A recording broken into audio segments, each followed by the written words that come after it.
weighed in at 227.2 pounds. He holds a near-perfect professional record of 10 victories, opposite just one defeat, with 7 of those wins coming by way of knockout. It's just wild to see after how that first round went. Nice left hook front there. of the right hand. Do not slip to your left on the jab. It's just a matter of time. He's getting broke down. Whoa. That's a good hook he landed on. Oh. Overhand right.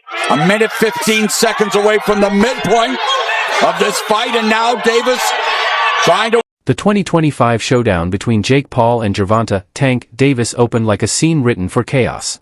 From the opening bell, the energy was electric, a collision between a YouTube sensation and an undefeated knockout artist that few believed would ever actually happen. What unfolded wasn't just fierce, it was unpredictable, explosive, and unforgettable. The question everyone asked was simple: could Jake Paul pull off the impossible, or would Gervonta Davis do what he always does, end it with power? On paper, the matchup looked absurd. A 200-pound cruiserweight stepping in against a lightweight champion who dominates at 135 pounds. The size gap alone had Atlanta's athletic commission hesitating to even approve the fight. Officials called it a safety risk. But boxing has never been a sport ruled by logic, it's ruled by spectacle. And spectacle found its home in Miami, at the Casa Center, where the stage was set for one of the most surreal nights the sport had seen in years. What followed was more than a fight, it was an event that felt global in scale. Netflix saw the potential and jumped in, promoting it as if it were the Super Bowl of combat. The gamble paid off, millions tuned in, not just to see fists fly, but to witness a cultural experiment. What happens when a YouTuber faces a pound-for-pound legend built for destruction? This wasn't about belts, rankings, or divisions. It was about narrative, a modern David versus Goliath, except the roles were reversed. Jake Paul was the larger man by far, taller, heavier, longer reach, but Tank Davis was the true fighter, the smaller storm armed with 24 wins, 23 knockouts, and an aura of danger that no algorithm could replicate. On paper, it looked like madness. In reality, it was marketing genius and competitive theater rolled into one. The backstory stretched years. This rivalry didn't materialize overnight. It started nearly 4 years earlier when Jake Paul, at the height of his influencer fame, called out Canelo Alvarez, a challenge that drew more laughter than headlines.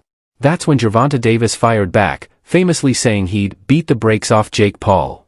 What began as harmless online banter snowballed into something much bigger. Jake responded with the kind of mockery that fuels virality, joking about Tank's height and turning their feud into an ongoing digital drama. The internet ate it up, and the tension kept growing. Davis dismissed Jake as a fake boxer, the same label Jake's critics had repeated since his debut. But Jake did what he always does, turned skepticism into fuel. Every insult became promotion. Every doubt became motivation. And as his fan base expanded, so did the demand for him to face a real threat. The real turning point came when Jake Paul shocked the sports world by defeating Mike Tyson. Yes, Tyson was 58 and long removed from his prime, but it didn't matter, the name alone carried weight. Beating one of the most feared heavyweights in history, no matter the circumstances, changed Jake's public image overnight.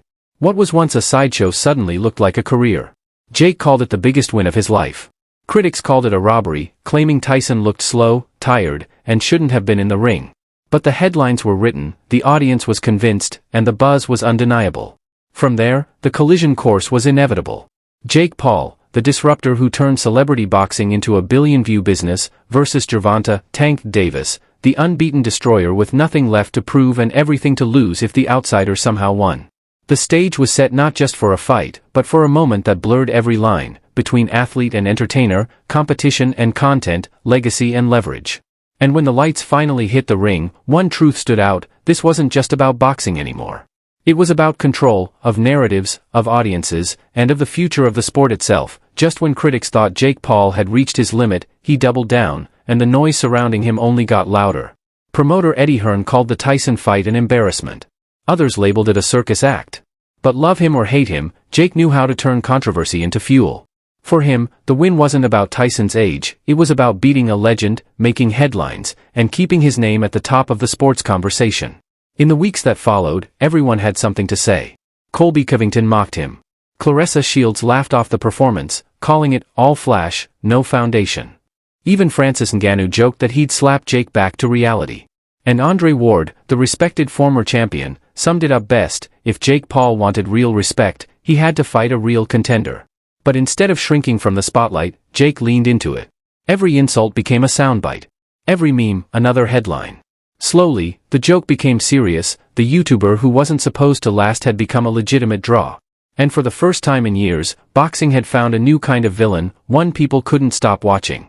On the other side stood Gervonta Tank Davis, calm, composed, and deadly. Where Jake thrived on chaos, Tank thrived on control. 24 fights. 23 knockouts. 0 losses. He didn't need trash talk to sell fights, his record did that for him. Raised in Baltimore's toughest neighborhoods, Tank turned pain into power. Every bout was personal. Every knockout, a message. When he moved his training to Atlanta, the city embraced him like one of their own, a symbol of grit, discipline, and danger. Tank didn't rush. He studied. He waited.